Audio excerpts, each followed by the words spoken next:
of our instructors performing tonight, and we're going to try to get done by 9-ish so that we have plenty of time to dance and the kids aren't worn out before we even start. So you can see how tired they look. Look at them. They're just dragging. Their mouths are hanging open. Yeah. All right. So I'm going to take the early 4 minutes here to do basic announcements. First of all, remember to talk to Trent if you're interested in getting a thumb drive with all the instructors' concerts on it by the end of the week. That's coming up. For my instructors who are in the room, and we'll spread the word around, tomorrow's Wednesday, and that's the day before the final day. So if you would start funneling your students' material toward what's going to be performed on Thursday night. You can do other things, that's totally up to you, but keep in mind that you're trying to narrow it down to 2 or 3 pieces that you're going to play on Thursday night at the student concert. And if I give you plenty of heads up warning, you can get focused on that. The other thing, when we leave here at night, I don't know if it's kids or adults, it doesn't really matter. Please do not prop the outside doors open when we leave at night. The reason being, we're in the woods and the critters come in if the doors are open. And we had a squirrel in the kitchen last night who wreaked havoc, and it wasn't Fred. It was a real live squirrel. And yeah, and so and if it had been a raccoon, it would have been even worse because they just have no regard for anything. They tear everything open.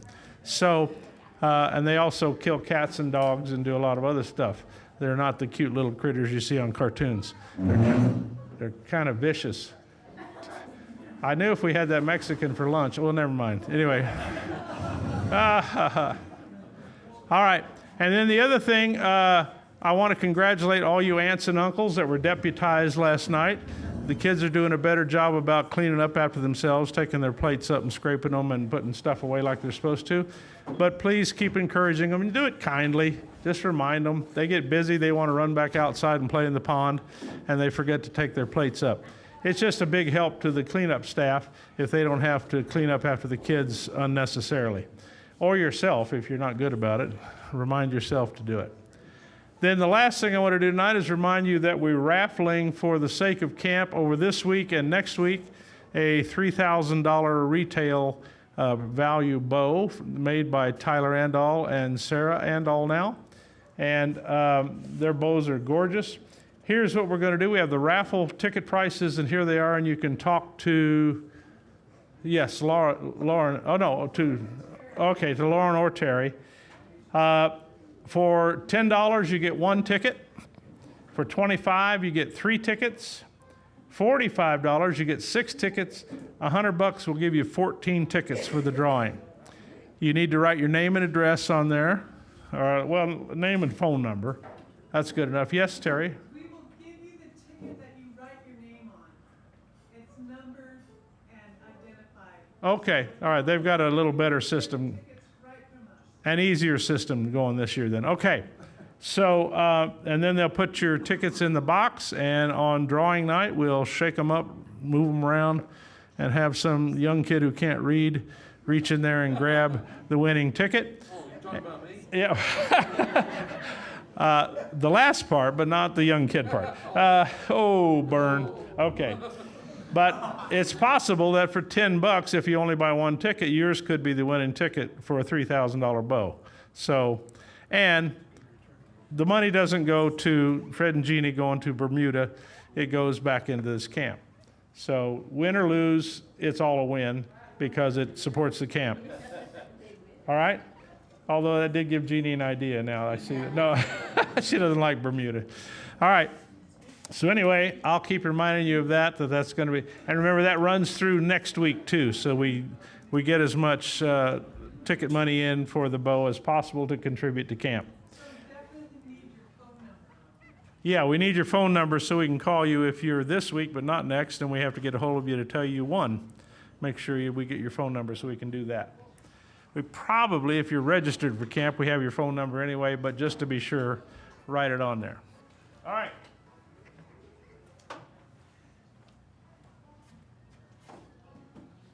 to bring out my perennial buddy here and her cello, Jen Sladen. And James, where are you?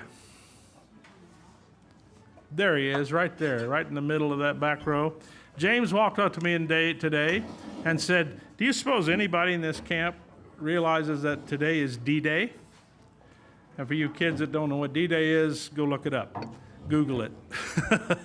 It was an important turning point in World War II that made sure you were still free to be here.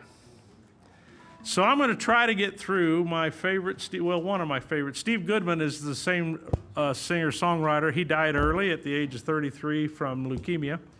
But before he died, he wrote some fabulous songs, including The City of New Orleans, Riding on the City of New Orleans. That was him. Yep.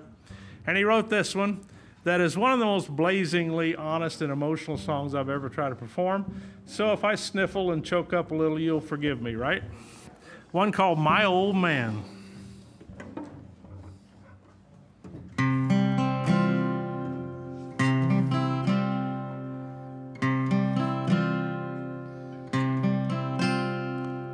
I miss the old man tonight. I wish that he was here with me, with his corny jokes and his cheap cigars. He could look you in the eye and sell you a car. That's not an easy thing to do. Oh, but no one ever knew a more charming creature on this earth than my old man. He was a pilot in the big war for the U.S. Army Air Corps, in a C-47 with a heavy load full of combat cargo for the Burma Road. And after they dropped the bomb, he came home and married Mom. And not long after that, he was my old man. And oh, the fights we had when my brother and I would make him mad. He'd get all boiled up and he'd start to shout. Now I knew what was coming, so I just tuned him out. And now the old man is gone, and I'd give all I own to know what he was saying when I wasn't listening to my old man.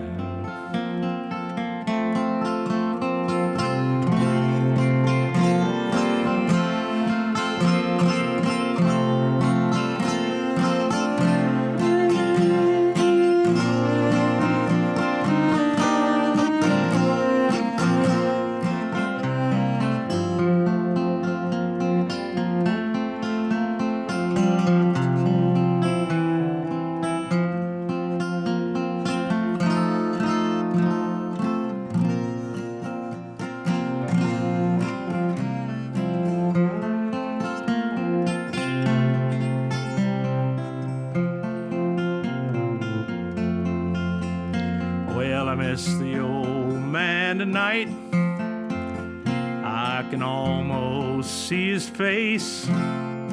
He was always trying to watch his weight, but his heart only made it to 58.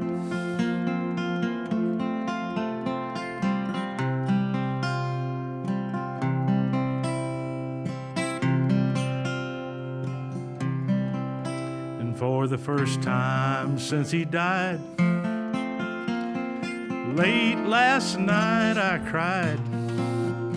I wondered when I was gonna do that for my old man. Yeah.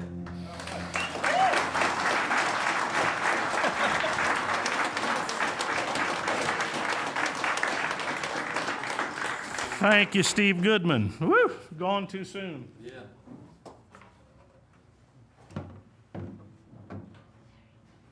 All right, we got a busy night ahead of us. Yeah, I'm gonna take a car on it, you ain't. I dare you to try it.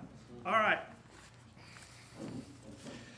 I had to get a list here because there's 4 of them, and that takes a lot of memory. Yeah, that's 4. The first guy up here, I threatened to put him last because if we go over 9 o'clock, he's the one that's going to get the stare from Dot. She's got the look when it's like, it's 9 o'clock, let's dance. We're going to get it inside tonight. So, well, I don't know. Do we really have to introduce Chirps? Geez. I already know myself. He's as familiar as the pond or the road or the dinner line or any of those things. So with a lot of love and a lot of respect, and we're really glad he's here again, and he and Dot Kent. Come on up, Chirps, make them happy. Yeah.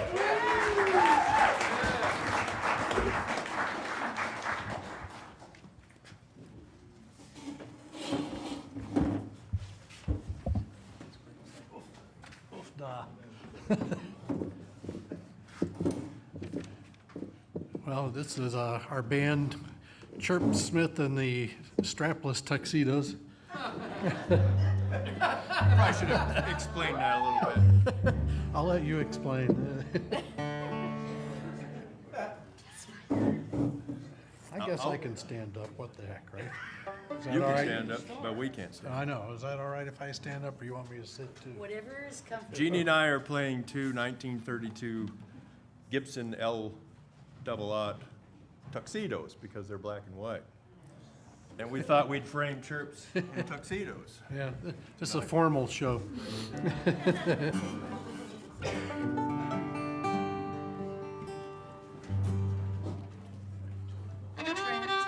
is it okay if I move a little closer?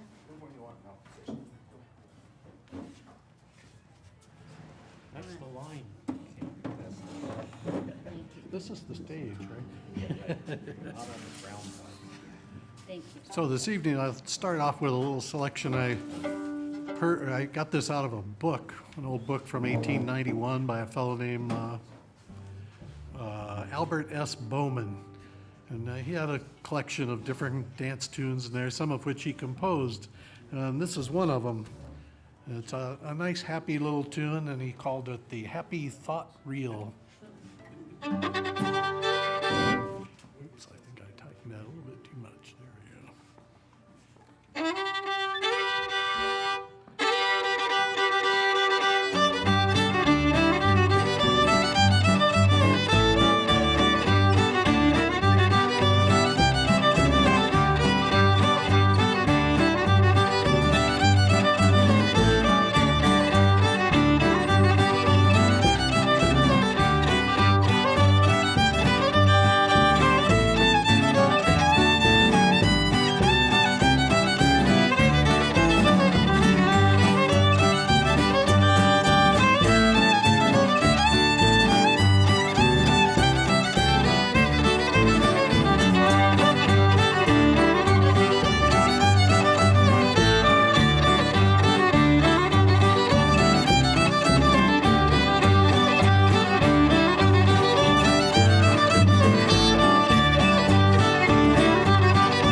There we go. It's a happy little number. I get Dot up here to illustrate some tunes. And if that all made you feel like dancing, do come to the dance tonight. Even if you haven't come the last couple nights, it doesn't matter. You don't need any experience or partner, special shoes or anything. And we have and if you want to play in the band or back and forth, we've had really wonderful music the past couple nights. So looking forward to that again tonight. You don't need special shoes, but you do need clothes. Close. Yeah, you need no naked dancing. Thank you, Worry. That war, he's always thinking. Just in case. All right, now we'll play a peppy little number called Coming Down from Denver. This was the first tune that Dwight Lamb wanted to learn to play on the fiddle, and if he couldn't learn this one, he was just not going to play. Fortunately for us, he learned this tune.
Doc Kent. So you probably know the other folks up here. We got Jeannie, really fine guitar player. Maury, another fine guitar player. He also plays the banjo. And we got John back here always holding down the bass. Let's see, up next we're going to do The Boy in the Gap. This is a tune I learned from my friend Fred Campeau. He got it from another old-time fiddler. And when I started researching this tune to figure out where it came from, I only found Irish sources for it and recordings, so I guess it's an Irish tune.